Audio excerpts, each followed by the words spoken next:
ফেরাউন শব্দের অর্থ হচ্ছে এটা একটা রাষ্ট্রীয় পদ, যেমন প্রেসিডেন্ট, প্রাইম মিনিস্টার এবং পদ আছে। ফেরো বা ফেরাউন এটা হচ্ছে একটা রাষ্ট্রীয় পদের নাম। তো ফেরাউনের আসল নাম হচ্ছে রেমেসিস। কি নাম? রেমেসিস। রেমেসিস 1, রেমেসিস 2 এরকম করে নাম থাকে আর কি। আর যে ফেরাউনের মমিটা আমরা পেয়েছি তারও একটা নাম আছে, তার নাম হচ্ছে, আমি এনসাইক্লোপিডিয়া ব্রিটানিকা থেকে এটা পেয়েছি, তার নাম হচ্ছে মনেপ্তাহ। যে ফেরাউনের মমিটা আমরা পেয়েছি এর নাম হচ্ছে মনেপ্তাহ, তার মূল নাম। তাকে রেমেসিস বলা হতো আর তার টাইটেল হচ্ছে ফেরো বা ফেরাউন। ঠিক আছে। এখন এই ফেরাউনদের সময় ইউসুফ আলাইহিস সালামের রেখে যাওয়া সেই যে বনু ইসরাইল, এরা আর উন্নত জীবনযাপন করতে পারলো না। তারা দাসত্বের শৃঙ্খলা আবদ্ধ হলো, তাদের উপর জুলুম নির্যাতন শুরু হতে লাগলো। এক পর্যায়ে ফেরাউন তাদেরকে ডিভাইড অ্যান্ড রুলের মতো করে সমাজে নিপীড়িত করতে লাগলো। আর ফেরাউনের অনেক পাপ ছিল, যে পাপটা আমরা আসলে অল্প কথায় ব্যাখ্যা করতে পারবো না। এক কথায় সে নিজেকে আল্লাহ দাবি করেছিল। তারপরে সে সমাজের মধ্যে শিরকের প্রচলন ঘটাতো। সে কন্যা সন্তানদেরকে জীবিত রাখতো, পুত্র সন্তানদেরকে হত্যা করে ফেলতো। সে সমাজের মানুষদেরকে বিভক্ত করত, দুর্বলের উপর সবলের অত্যাচার চালাতো। এবং তার একটা অহংকার ছিল, সেটা হচ্ছে সেনাবাহিনীর অহংকার। সে মনে করতো যে সে ওই সময়কার সুপার পাওয়ার, তাকে কেউ পরাজিত করতে পারবে না। ঠিক এখনকার বিশ্বের পরাশক্তিগুলোর মতোই তার দাম্ভিকতা ছিল আর কি। তো একটা কথা বলে নেই, এই ফেরাউন এবং মূসা আলাইহিস সালাম, এই ফেরাউন যখন বনু ইসরায়েলকে নির্যাতন করতে লাগলো তখন আল্লাহ পাক একজন নবী পাঠালেন, তার নাম কি? মূসা আলাইহিস সালাম। আর মূসা আলাইহিস সালাম আর ফেরাউনকে নিয়ে কোরআনুল কারীমে প্রায় 44টা সূরার মধ্যে কথা আছে। আমি হিসাব করে দেখেছি এবং আমি টুকটাক ঘাটাঘাটি করে দেখেছি যে প্রায় 44টা সূরার মধ্যে 532টা আয়াত আছে মূসা এবং ফেরাউনকে নিয়ে। কথা বুঝতে পারছেন? 532টা। কোরআনের টোটাল আয়াত কত? একদম ভুল উত্তর, 6236। 6000 কত? 236। মতবিরোধ আছে, তবে 6236টা আয়াতের পক্ষে শক্ত দলিল আছে। তো এটাকে পার্সেন্টেজ দিয়ে করবেন, যারা ম্যাথামেটিক্স পারেন তারা তো খুব সহজেই পারবেন। তো পার্সেন্টেজ করলে দেখবেন যে 8.53% আয়াত মূসা এবং ফেরাউনকে নিয়ে। 100%-এর মধ্যে প্রায় 8.5 বা 9% আয়াত কাকে নিয়ে? মূসা এবং ফেরাউনকে নিয়ে। এমনি এমনি তো আল্লাহ পাক এই কাজটা করবেন না নিঃসন্দেহে। এর মধ্যে একটা শিক্ষা বা মেসেজ আছে, সেটা হলো আমাদের জন্যে, উম্মতে মুহাম্মাদির জন্য যেই সব জাতির মধ্যে সবচেয়ে বেশি শিক্ষা আছে তার মধ্যে সবচেয়ে ইম্পর্টেন্ট হচ্ছে মূসা এবং ফেরাউনের সময়। মূসা এবং ফেরাউন এই ঘটনার মধ্যে যে শিক্ষাগুলো আছে এটা আমাদের জন্য সবচেয়ে বেশি ইম্পর্টেন্ট। এই জন্য এত বেশি আয়াত নাজিল করা হয়েছে। কোরআনে যে কোনো সূরা খুলবেন দেখবেন মূসা আর ফেরাউন, মূসা আর ফেরাউন। কি কারণ? এমনি এমনি নিঃসন্দেহে শেষ জামানে আমরা যারা বাস করব তাদের জন্য এই ঘটনার মধ্যে বিশাল কিছু শিক্ষা আছে। শিক্ষাগুলো আমরা ইনশাল্লাহ আজকে জানবো। তো এখন মূসা আলাইহিস সালাম এই ফেরাউনের যুগে জন্ম লাভ করলেন। তবে ফেরাউনকে জ্যোতিষীরা বলেছিল আগেই যে ওই শাম দেশ থেকে একটা আগুন আসছে যে তোমার সিংহাসনকে পুড়িয়ে ফেলবে। এর ফলশ্রুতিতে ফেরাউন যেটা করলো, সমস্ত পুত্র সন্তান যারা হতো এদেরকে তারা জবাই করে হত্যা করত। তো যখন জনগণ বলল যে কাজটা খুব খারাপ, প্রতিবাদ শুরু হলো, তখন 1 বছর গ্যাপ দেওয়া শুরু করলো। 1 বছর মারবে, আরেক বছর রাখবে, আরেক বছর মারবে, আরেক বছর রাখবে। যেই বছর মারলো না সেই বছর জন্ম লাভ করলো মূসা আলাইহিস সালামের ভাই হারুন আলাইহিস সালাম। ঠিক আছে, উনিও কিন্তু নবী ছিলেন। আচ্ছা, আর যে বছর মারার কথা সেই বছর জন্ম লাভ করলেন মূসা আলাইহিস সালাম। এখন আমি খুব শর্ট করে বলছি, অনেক ডিটেলস বলতে গেলে 3টা বেজে যাবে, আজকে আসরও হতে পারে। তো এখন যে বছর মারার কথা সেই বছর জন্ম লাভ করলেন মূসা আলাইহিস সালাম। এখন মূসা আলাইহিস সালামের মা কিন্তু তখন খুব শঙ্কিত, ফেরাউন তার সন্তানকে হত্যা করবে। আল্লাহ রাব্বুল আলামিন কোরআনের মধ্যে বলেছেন সূরা কাসাসের মধ্যে। কোন সূরা? সূরা কাসাস। আমি 2টা সূরার নাম বলছি, আজকে বাসায় গিয়ে পড়বেন। এই 2টা সূরার মধ্যে সবচেয়ে বেশি হিস্ট্রি আছে মূসা এবং ফেরাউন এই বিষয়টার উপরে। একটা সূরার নাম হচ্ছে সূরা তাহা, এখানে সুন্দর করে ধারাবাহিকভাবে গল্পটা দেওয়া আছে। আর একটা সূরা হচ্ছে সূরা কাসাস। এই 2টা পড়বেন অর্থ সহ। তো মুসা আলাইহিস সালামের মায়ের হৃদয়টা খুব শঙ্কিত ছিল যে তার সন্তানকে হত্যা করে ফেলা হবে। আল্লাহ রাব্বুল আলামিন বলছেন যে আমি তার কলবে ইলহাম করলাম। সুবহানাল্লাহ। আল্লাহ পাক তার মায়ের কলবের মধ্যে ইলহাম, মানে কি ইলহাম হচ্ছে আল্লাহর পক্ষ থেকে প্রত্যাদেশ না, ওহী না, কিন্তু একটা বুঝ বা একটা নূর, একটা তাজাল্লি, একটা বসিরা ঢেলে দেওয়া। এটা কিন্তু নবুয়ত না, একটা কাজের চেতনা বা দৃঢ়তা আল্লাহর পক্ষ থেকে ঢেলে দেয়া। ঠিক আছে? তো তার মায়ের কলবের মধ্যে আল্লাহ রাব্বুল আলামিন ইলহাম করলেন যে তুমি তোমার সন্তানটাকে সিন্ধুকের মধ্যে ভরে ভাসিয়ে দাও নীল নদে। এখন তার মায়ের কলব, তার মায়ের হৃদয় ছটফট করতে লাগলো, কারণ কোনো মাই তো চাইবে না তার সন্তানকে এভাবে ভাসিয়ে দিতে। আল্লাহ পাক বলছেন যদি না আমি তার হৃদয়টাকে শক্ত করতাম তাহলে সে বিচলিত হয়ে পড়তো। আল্লাহ পাক তার হৃদয়টাকে শক্ত করলেন, সে বিচলিত হলো না, সন্তানকে ভাসিয়ে দিল। এবার সন্তান ভাসতে ভাসতে ভাসতে কোথায় যাচ্ছে? যেখানে ফেরাউনের স্ত্রী গোসল করছে। কথা কি বুঝতে পারছেন? খুব চমৎকার হিস্ট্রি কিন্তু গল্পটা। এবং গল্প মানে এখানে আসলে গাল গল্প না, এগুলো সত্য ঘটনা।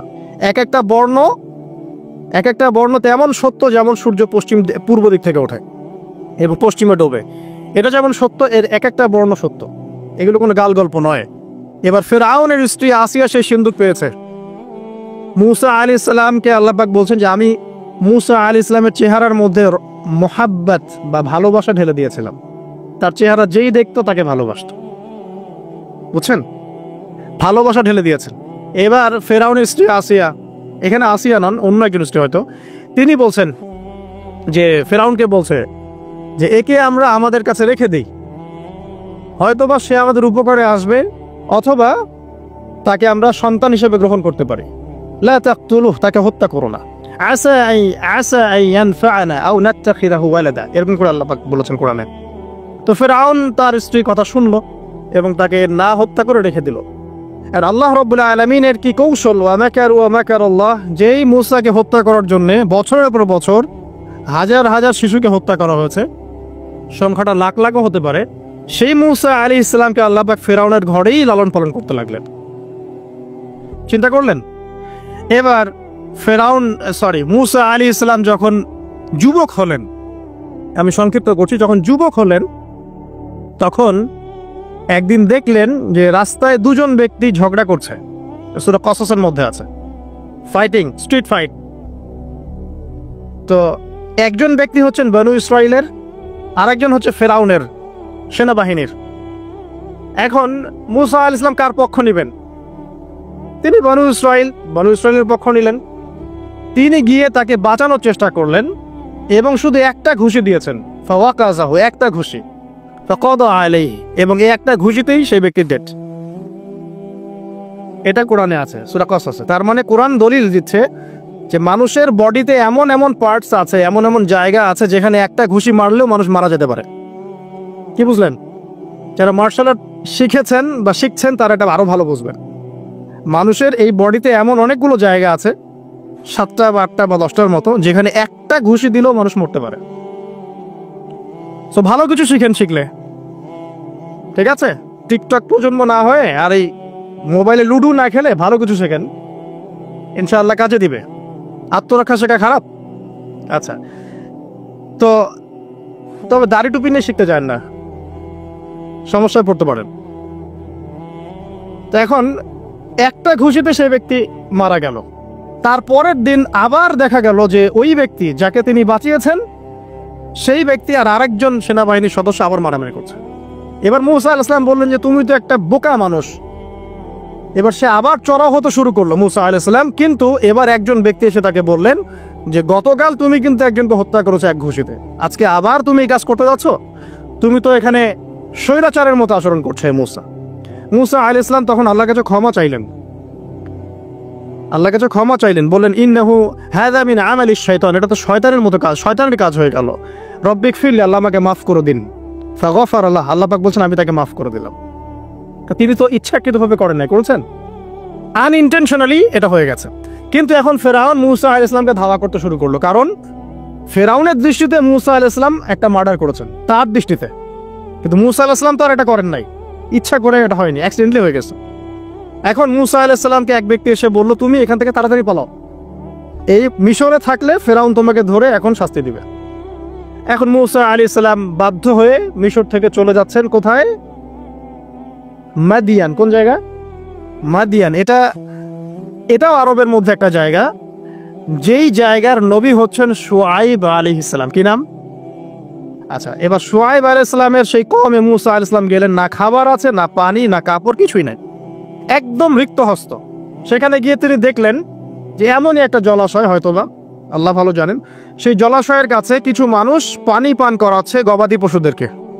আমি কি বুঝাতে পারছি? আচ্ছা, তো দূরে দুজন মেয়ে দাঁড়িয়ে আছে। এই দুজন মেয়ে অনেকক্ষণ থেকে দাঁড়িয়ে আছে, তারা পানি পান করাতে পারছে না। মুসা আলাইহিস সালাম অনেকক্ষণ থেকে অবজার্ভ করছেন যে মেয়ে দুটো পানি পান করাতে পারছে না গবাদি পশুদেরকে। তিনি প্রথমে একটু অস্বস্তি বোধ করলেন, তারপরে আবার গেলেন তাদের কাছে, গিয়ে বললেন কি সমস্যা। তখন সেই মেয়েরা বলল, যতক্ষণ পর্যন্ত আমার কওমের লোকেরা এখান থেকে সরে যায় না, ততক্ষণ আমরা পানি পান করাতে পারি না, কারণ আমরা দুর্বল, মেয়ে মানুষকে টাইম দিচ্ছেন না আর কি। এদিকে আমাদের বাবা অত্যন্ত বৃদ্ধ মানুষ, বাসায় পড়ে আছেন একা। তখন মুসা আলাইহিস সালাম যুবক ছিলেন এবং তিনি কিন্তু শক্তিশালী ছিলেন, কওয়িউন আমিন, বিশ্বস্ত এবং শক্তিশালী। ওই যে এক ঘুষিতে মানুষ মারা মানুষ, কি মনে করছেন? তো তিনি এবার ওই গবাদি পশুদেরকে নিয়ে এসে পানি পান করালেন। পানি পান করিয়ে তিনি একটা গাছের ছায়ায় গিয়ে বসলেন। এই প্রত্যেকটা কথা কিন্তু কোরআনে আছে, প্রতিটা কথাই। সূরা কসস পড়েন, সূরা তাহা পড়েন। গাছের ছায়ায় বসে তিনি একটা দোয়া করছেন, এবার হাত উঁচু করে দোয়া করছেন, রব্বি, হে আমার প্রতিপালক, ইন্নী লিমা আনজালতা ইলাইয়া মিন খায়রিন ফাকির। হে আল্লাহ, আপনি আমার প্রতি যে রহমত বা যে করুণা বর্ষণ করবেন, এর জন্য আমি ফকির হয়ে বসে আছি। দোয়ার ভাষাটা শুনছেন? আল্লাহ, আপনি আমার প্রতি যে করুণা বর্ষণ করবেন, আমি এর জন্য ফকির হয়ে বসে আছি। তো প্রত্যেকটা নেক কাজ করার পরে এরকম দোয়া করা সুন্নত, দোয়া কবুল হয়ে যাবে ইনশাআল্লাহ। দোয়া সাথে সাথে কবুল হয়ে গেল। এখন ওই দুইজন মেয়ের মধ্যে একজন মেয়ে হেঁটে হেঁটে আসছে। ওই মেয়ে কিভাবে হেঁটে এসেছে সেটাও কোরআন বলেছে, কিভাবে হেঁটে এসেছে সেটাও কোরআনে বলেছে সূরা কসসের মধ্যে। সূরা কসসে আল্লাহ পাক বলছেন, ওই দুইজন মেয়ের মধ্যে একজন হেঁটে হেঁটে আসলো লাজুক পায়ে। কেমন পায়ে? লাজুক পায়ে। যেই চলাফেরা আপনি এখনকার মেয়েদের মধ্যে দেখতে পারবেন না। এখনকার মেয়েদের হাঁটার মধ্যে লজ্জা আছে, লজ্জাশীলতার সাথে লাজুক ভঙ্গিতে সেই মেয়ে হেঁটে হেঁটে আসলো। আল্লাহ পাক সেই কথাটাও কোরআনে বলেছেন। তো যে জায়গায় আসছিলাম, ওই মেয়ের হেঁটে আসাটা আল্লাহ রাব্বুল আলামিন ব্যাখ্যা করেছেন। সেই মেয়ে, দুইজন মেয়ের একজন মেয়ে হেঁটে হেঁটে আসছে মুসা আলাইহিস সালামের কাছে লাজুক ভঙ্গিতে, লজ্জায় মুখ নত করে, লজ্জাশীলতার সাথে এসে বলছেন যে আমার বাবা আপনাকে ডাকছে। তা বাবা কে? শুআয়ব আলাইহিস সালাম। আমার বাবা আপনাকে ডাকছে। এবার তিনি গেলেন শুআয়ব আলাইহিস সালামের কাছে, গিয়ে তার কিসসা বা কাহিনীটা বললেন। শুআয়ব আলাইহিস সালামও কিন্তু একজন নবী এবং জবরদস্ত নবী।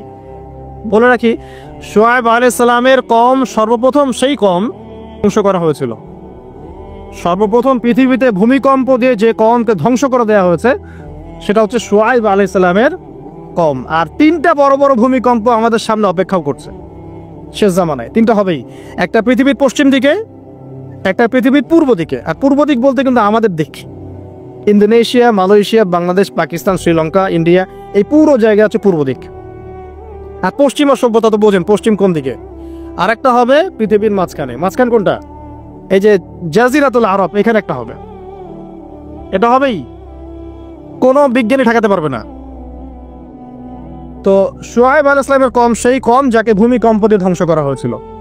তো এখন মুসা আলাইহিস সালাম তার কাছে গিয়ে তার ঘটনাগুলো বললেন। শুআয়ব আলাইহিস সালাম তাকে বললেন, ঠিক আছে, আমার মেয়ের একটা দাবি।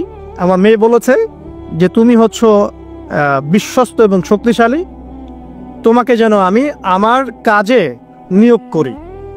আসলে মেয়ে বাবাকে ইঙ্গিত একটা মানে মনের ভাব ব্যক্ত করেছে আর কি। তখন তার বাবা সেই ভাবটা বুঝতে পেরেছেন। তিনি বলেছেন, ঠিক আছে, আমি আমার এই মেয়ের সাথে তোমাকে বিয়ে দিব। শর্ত কি? শর্ত হচ্ছে তোমাকে 8 বছর আমার এখানে কাজ করতে হবে। 8 বছর? কত বছর? 8 বছর কাজ করার বিনিময়ে আমি তোমাকে আমার মেয়ের সাথে বিয়ে দিচ্ছি। আর যদি তুমি চাও তাহলে 10 বছর পূর্ণ করতে পারো। ঠিক আছে? তো মুসা আলাইহিস সালাম বলেন, ঠিক আছে, আমাদের মাঝে আল্লাহ পাক সাক্ষী হিসেবে যথেষ্ট। এবার সেখানে মুসা আলাইহিস সালাম তার সংসার শুরু করলেন। 10 বছর অতিবাহিত হলো। তারপরে এখন মিশরে ফিরে যাওয়ার পালা। মুসা আলাইহিস সালাম তার স্ত্রীকে নিয়ে কোথায় যাচ্ছেন এখন? মিশর, তার হোম টাউন, ঠিক আছে, মাদারল্যান্ড। কিন্তু যাত্রা পথে তুয়া উপত্যকায় বিভিন্ন কিতাবে এসেছে তার স্ত্রীর প্রসব বেদনা শুরু হয়। তখন তিনি আগুন তালাশ করতে থাকেন। আগুন তালাশ করতে করতে আস্তে আস্তে তিনি এমন একটা জায়গার দিকে চলে যান, তুয়া উপত্যকায়, যেখানে দেখেন যে গাছের উপর আগুন জ্বলছে। এবং তখন আগুনকে ফলো করতে করতে হঠাৎ তিনি এক গায়েবী আওয়াজ শুনতে পান। আওয়াজটা হচ্ছে এমন, আমি একটু পড়ে শোনাই। আওয়াজটা হচ্ছে এমন যে ইন্নী আনা রব্বুক ফাখলা'না আলাইক ইন্নাকা বিল ওয়াদিল মুকদ্দাস তুয়া। এই আওয়াজটা আল্লাহ পাকের। কার আওয়াজ? সুবহানাল্লাহ। আল্লাহ পাক মুসা আলাইহিস সালামের সাথে কথা বলছেন এই জায়গায়। আল্লাহ পাক বলছেন, নিশ্চয়ই আমি তোমার রব, তোমার জুতা খুলে ফেলো, কারণ তুমি একটা পবিত্র উপত্যকায় আছো। চিন্তা করতে পারেন? ওয়া আনা ইখতারতুকা, এবং আমি তোমাকে বাছাই করেছি হে মুসা, ফাসতামি লিমা ইউহা, তুমি খুব মনোযোগ দিয়ে শোনো, আমি তোমার কাছে যা ওহী করছি এটা মনোযোগ দিয়ে শোনো। ইন্নানি আনা আল্লাহ, নিশ্চয়ই আমি আল্লাহ। আল্লাহ বলছেন ইন্নানি আনা আল্লাহ, নিশ্চয়ই আমি আল্লাহ। লা ইলাহা ইল্লা আনা, আল্লাহ বলছেন আমি ছাড়া কোনো ইলাহ নেই। ফা'বুদনি, আমার ইবাদত করো। ওয়া আকিমিস সালাতা লিযিকরি, আমার স্মরণের জন্য সালাত কায়েম করো। ইন্নাস সাআতা লাআতিয়াতুন, নিশ্চয়ই কিয়ামত অবশ্যই আসবে। আকাদু উখফিহা, আমি এটাকে গোপন রেখেছি। লিতুজজা কুল্লু নাফসিন বিমা তাসআ, যাতে করে প্রত্যেক নফসকে তার প্রতিদান দেয়া যায়। ফালা ইয়াসুদ্দান্নাকা আনহা মান লা ইউমিনু বিহা ওয়াত্তাবা হাওয়াহু ফাতারদা, যারা প্রবৃত্তির অনুসরণ করে তারা যেন তোমাকে এই বিষয়টার প্রতি ঈমান আনা থেকে দূরে রাখতে না পারে। আল্লাহ পাক এই পর্যন্ত বললেন। এরপর আল্লাহ বলছেন, ওয়ামা তিলকা বিয়ামিনিকা ইয়া মূসা, মূসা তোমার ডান হাতে এটা কি? মূসা আলাইহিস সালাম বলছেন যে ক্বালা হিয়া আসায়া, এটা আমার লাঠি। তার সাথে কি ছিল? একটা লাঠি। আতাওয়াক্কাউ আলাইহা ওয়া আহুশু বিহা আলা গনামি ওয়া লিয়া ফিহা মাআরিব উখরা, এই লাঠি দিয়ে আমি গাছের ডাল ছাঁটি, গবাদি পশুদেরকে চড়াই, এছাড়া আমি আমার বিভিন্ন কাজে লাঠি ব্যবহার করি। আল্লাহ পাক বলছেন, ক্বালা আলকিহা ইয়া মূসা, মূসা এটা নিক্ষেপ করো দেখি, হাত থেকে ছুঁড়ে মারো। মূসা আলাইহিস সালাম ছুঁড়ে মারলেন। ফাআলকাহা, তিনি ছুঁড়ে মারলেন। ফাইযা হিয়া হাইয়াতুন তাসআ, সাথে সাথে লাঠিটা ছোটাছুটি শুরু করলো সাপের মতো। অন্য সূরায় আছে এই দৃশ্য দেখার সাথে সাথে মূসা আলাইহিস সালাম উল্টা দিকে দৌড় দিয়েছিলেন। স্বাভাবিক, ভয় পাওয়া স্বাভাবিক। তো তখন আল্লাহ পাক বলেছিলেন যে তুমি ভয় পেও না, আমার কাছে নবীগণ ভয় পায় না। ঠিক আছে, অন্য সূরায় এগুলো আছে, আমি শর্ট করে বলছি। এরপরে আল্লাহ পাক বললেন, ক্বালা খুযহা ওয়া লা তাখাফ, তুমি এটাকে ধরো, এটাকে ভয় পেও না। সানুঈদুহা সিরাতাহাল উলা, তুমি ধরা মাত্রই সেটা আবার লাঠিতে রূপান্তরিত হবে। আরেকটা কাজ করো, ওয়াদমুম ইয়াদাকা ইলা জানাহিক, তোমার হাতটাকে বগলের নিচে নিয়ে যাও। তাখরুজ বাইদা মিন গায়রি সু, এটাকে বের করো, তারপর দেখবে এটা স্বচ্ছ আলো প্রদান করবে। সুবহানাল্লাহ। বগলের মধ্যে হাত নিয়ে আসো, হাতটাকে বের করো, দেখবে হাত থেকে স্বচ্ছ আলো বের হবে। এই দুইটা মুজিজা আল্লাহ পাক তাকে দিলেন। আয়াতান উখরা, এটা আরেকটা নিদর্শন। তো এখানে কি হলো? মূসা আলাইহিস সালাম নবুয়ত পেলেন। Shortcut key? মূসা আলাইহিস সালাম কি পেলেন? নবুয়ত পেলেন। নবুয়ত পাওয়ার সাথে সাথে আল্লাহ পাক তাকে দুটো মুজিজা দিলেন। একটা হচ্ছে লাঠি, আর একটা কি? হাত বগল থেকে বের করলেই কি হবে? আলো বের হয়ে যাবে। এবার তার ডিউটি কি? আল্লাহ পাক ডিউটি দিচ্ছেন তাকে যে ইযহাব ইলা ফিরআউন ইন্নাহু তাগা, এবার তোমার কাজ হচ্ছে তুমি ফেরাউনের কাছে যাবে, কারণ ফেরাউন সীমা লঙ্ঘন করেছে। তখন মূসা আলাইহিস সালাম বললেন, রব্বি ইশরাহ লি সদরি, আল্লাহ আমার বক্ষটাকে প্রশস্ত করে দিন।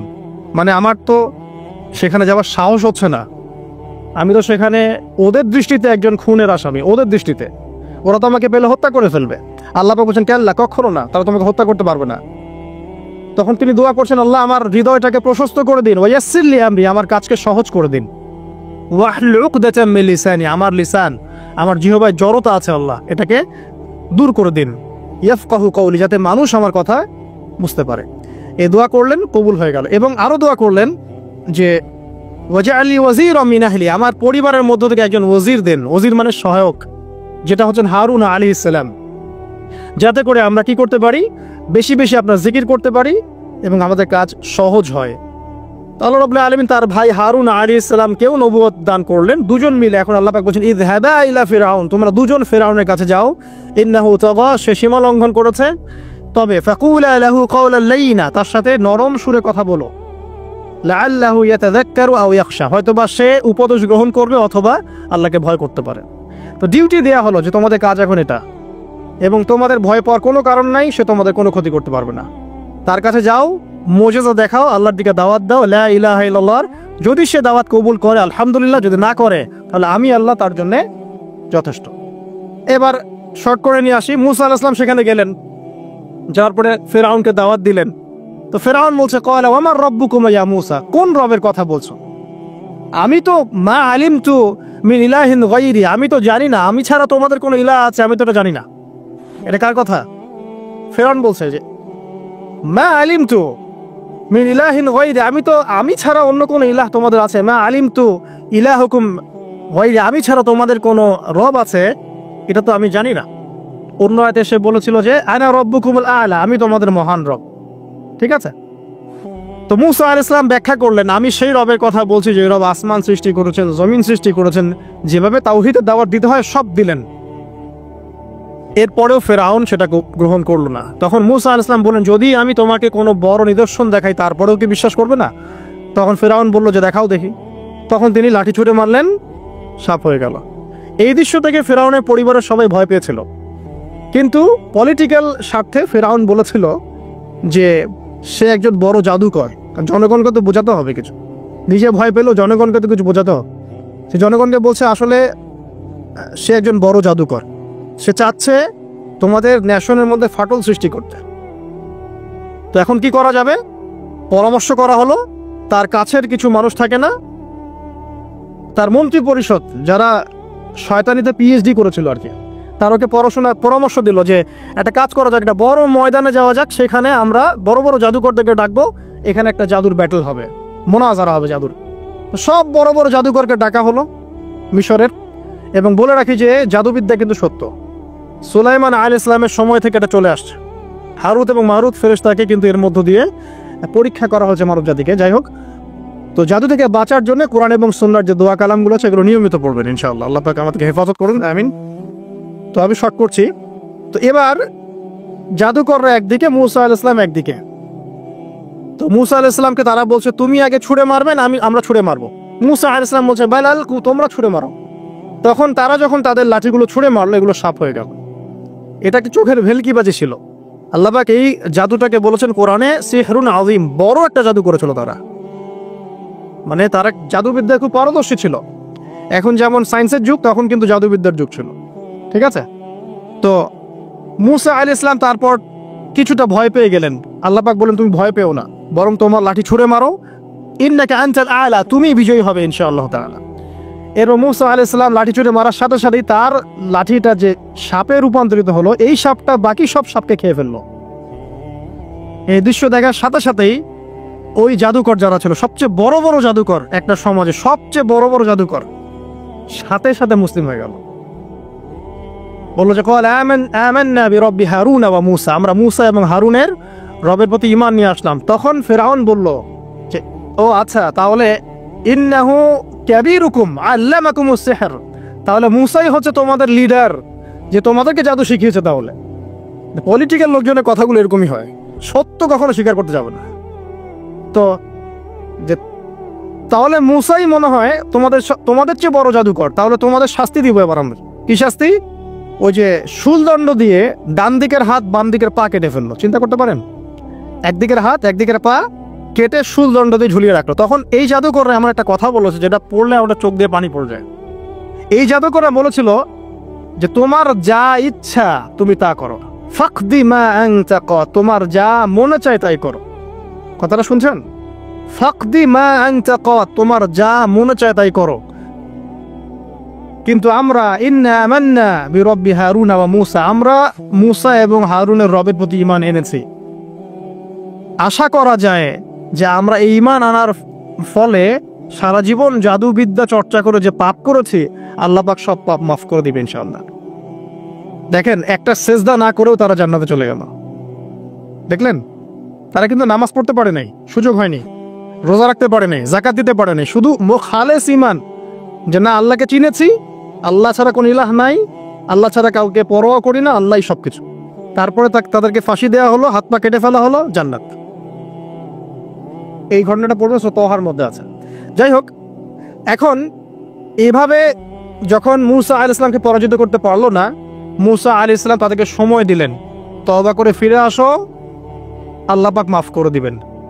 কিন্তু ফেরাউন এবং তার দলবল এগুলো সহ্য করলো না, বরং ফেরাউন টিটকারি করছিল, এই হামান তুমি আছো? হামান বলছে হ্যাঁ আছি, আমার জন্য একটা বড় প্রাসাদ নির্মাণ করো, ইট পোড়াও, আমার জন্য উঁচু প্রাসাদ তৈরি করো, যাতে আমি উকি মেরে দেখতে পারি মুসার রব কোথায় আছে। কথা বুঝতে পারছেন? আমার কাছে মনে হয় হয়তোবা, আল্লাহু আ'লাম, হয়তোবা এই আয়াতটা মিশরের পিরামিডের দিকে ইঙ্গিত করছে, হয়তোবা, আমি জানি না সঠিক, আমি মানে 100% নিশ্চিত কোনোভাবে বলতে পারবো না, কিন্তু আমার কাছে মনে হয় হয়তোবা এটা সেই সময়কারী ঘটনা যে হামান ইট পুরাতে থাকো, ইট এবং পাথর পোড়াও, উঁচু উঁচু উঁচু একদম সর্বোচ্চ কিছু তৈরি করো, প্রাসাদ তৈরি করো, যাতে করে আমি তার উপরে উঠে মুসার ইলাহকে দেখতে পারি। এটা কার কথা ছিল? ফেরাউনের। এটা করাও হয়েছে। এরপরে 9টা আযাব আল্লাহ পাক দিয়েছেন। কয়টা? 9টা। একবার সতর্ক করা হয়, যদি না শোনে আল্লাহ পাক আযাব দিলেন, রক্তের সমস্ত পানি রক্ত হয়ে গেল। এবার ফেরাউন এবং তার লোকজন এসে বলে আমরা তওবা করব, মুসা তুমি দোয়া করো আল্লাহর কাছে, আল্লাহ যেন সরিয়ে দেয়। মুসা আলাইহিস সালাম দোয়া করেন, আযাব সরে যায়, তারা আবার নাফরমানি শুরু করে। কথা বুঝতে পারছেন? তারপরে আযাব আসলো ব্যাঙের, সবখানে ব্যাঙ দিয়ে ভর্তি। তারপরে আবার তওবা করার প্রত্যয় ব্যক্ত করলো, তওবা করলো না, আবার আযাব। এরপরে আযাব উকুনের, কিসের? উকুন। এভাবে একটা একটা করে আসতে থাকলো। এবার প্লেগ, তারপর ফড়িং। প্লেগ এমনভাবে এসেছিল যে একদিনেই 70,000 মানুষ মারা গেছে। এভাবে 9টা আযাব আল্লাহ পাক দিলেন, কিন্তু ফেরাউন কিছুতেই ঈমান আনলো না। এবার সবশেষ পালা। সর্বশেষে মুসা আলাইহিস সালাম বললেন যে বনু ইসরাইলকে আমার সাথে যেতে দিবা কিনা সেটা বল। তো এখন যেহেতু অনেক মানুষ মারা যাচ্ছে প্লেগে, সবশেষে গিয়ে মুসা আলাইহিস সালামের কাছে ফেরাউন এবং তার এই যে হামান, কারুন, যারা ছিল, এরা নমনীয় হলো এবং বলল ঠিক আছে, তোমরা বনু ইসরাইলকে নিয়ে এখান থেকে বের হয়ে যাও, মিশরে আমরা আর কোনো আপদ চাই না, তোমরা চলে যাও এখান থেকে। এবার যখন মুসা আলাইহিস সালাম এবং বনু ইসরাইল এখান থেকে বের হয়ে যাচ্ছেন, বলা হচ্ছে তাদের সংখ্যা ছিল প্রায় 30 লক্ষ, কেউ বলেছেন 40 লক্ষ। সংখ্যাটা ফ্যাক্ট না। বনু ইসরাইলের একটা বড় কম ছিল, 10 থেকে 20% মানুষ মিশরের বনু ইসরাইল ছিল। তারা এখন বের হয়ে যাচ্ছেন রাতের অন্ধকার শেষ হয়ে ফজরের সময়। ফেরাউনের মাথায় আবার শয়তানি চাপলো। সে বলল না, এদেরকে যেতে দেওয়া যাবে না, যদি চলে যায় ওখানে গিয়ে যদি বিদ্রোহ করে আমাদের উপর হামলা করে, কি করণীয়? ফুল ফোর্স নিয়ে, তার যত সেনাবাহিনী ছিল সমস্ত সেনাবাহিনী নিয়ে ফেরাউন মুসা আলাইহিস সালাম এবং তার কওমকে ধাওয়া করা শুরু করলো পিছন থেকে। এবার মুসা আলাইহিস সালাম যাচ্ছেন, তার কওমকে সাথে নিয়ে, সামনে পড়ে গেল লোহিত সাগর। কোন সাগর? লোহিত সাগর। আর পিছনে ফেরাউনের বাহিনী। এরকম একটা অবস্থায় মুসা আলাইহিস সালামের কওমের কিছু মানুষ বলেছিল ইন্না লামুদরাকুন, হে মুসা আমরা তো ধরা পড়ে গেলাম, আমরা তখন যেতে পারবো না, সামনে সাগর, পিছনে ফেরাউন। এই সময় মুসা আলাইহিস সালাম একটা কথা বলেছিলেন, এই কথাটা যে বলতে পারবে বিপদের সময় আল্লাহ পাক তার সাথে থাকবেন ইনশাআল্লাহ। মুসা আলাইহিস সালাম বলেছেন কাল্লা, ওইরকম একটা অবস্থা তিনি বলছেন কাল্লা, কখনো নয়, ইন্না রাব্বি মাইয়া সায়াহদিন, আমার রব আমার সাথে আছেন, তিনি আমাকে পথ দেখাবেন। কথা বুঝতে পারছেন? বাস আল্লাহ পাকের সাহায্য নেমে আসলো, তিনি বললেন লাঠি ছুঁড়ে মারো। লাঠি ছুঁড়ে মারার সাথে সাথেই একটা দুইটা না 12টা রাস্তা হয়ে গেল, পানি ভেদ করে, সাগর ভেদ করে। আর এই 12টা রাস্তা দিয়ে, এটা কোনো গাল গল্প নয়, 12টা রাস্তা দিয়ে বনু ইসরাইলের 12টা দল চলে গেল, পার হয়ে গেল। আর ফেরাউন এটা অবাক হয়ে দেখছে। এক পর্যায়ে সেও সিদ্ধান্ত নিল যে আমিও আমার ফোর্স নিয়ে ধাওয়া করব। এই যে সে নামলো লোহিত সাগরের সাথে সাথে পানি আবার আগের জায়গায়। এক মুহূর্তের মধ্যে, মানে এক দিনে পুরো ফেরাউন এবং ফেরাউনের যত সেনাবাহিনী আছে এক দিনের মধ্যেই শেষ, পৃথিবী থেকে চিরবিদায়। আল্লাহ পাক এত চমৎকার করে কথাটা বলেছেন, কাম তারাকু মিন জান্নাতি ওয়া উয়ুন, তারা কতই না বড় বড় জান্নাত মানে বাগান এবং প্রশ্রবণ পার হয়ে চলে গেল। ওয়া কুনুজি ওয়া মাকামিন কারীম, কত সুন্দর সুন্দর জায়গা তারা ছেড়ে দিয়ে চলে গেল। এবং তারা ধাওয়া করতে লাগলো ফেরাউন মুসার বাহিনীকে। যখন তারা ডুবে গেল, ফামা বাকাত আলাইহিমুস সামাউ ওয়াল আরদ, তাদের জন্য আসমান এবং জমিনের কোনো সৃষ্টি এক ফোঁটা চোখের পানিও ফেলে নাই। এটা আপনি সূরা দুখানের মধ্যে পাবেন, আরও বিস্তারিত আছে। তো এই যে